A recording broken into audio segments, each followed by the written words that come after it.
Sebelum tidur jangan lupa baca zikir Fatimah. Subhanallah 33 kali, Alhamdulillah 33 kali, Allahu Akbar 34 kali.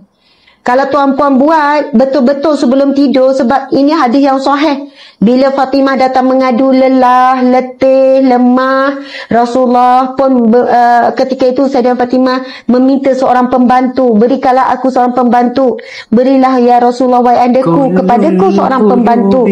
Kan sebab masa itu Rasulullah baik pada perang, ada balik tawanan perang di kalangan wanita, dan Rasulullah pun menjawab, wahai anak andaku, maukah aku berikan kepadamu satu amal, sesuatu yang lebih baik daripada pembantu?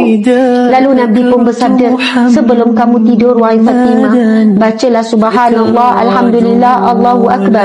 Berapa kali? Subhanallah 33, alhamdulillah 33, Allahu Akbar 34. Jadi cukuplah 100 kali.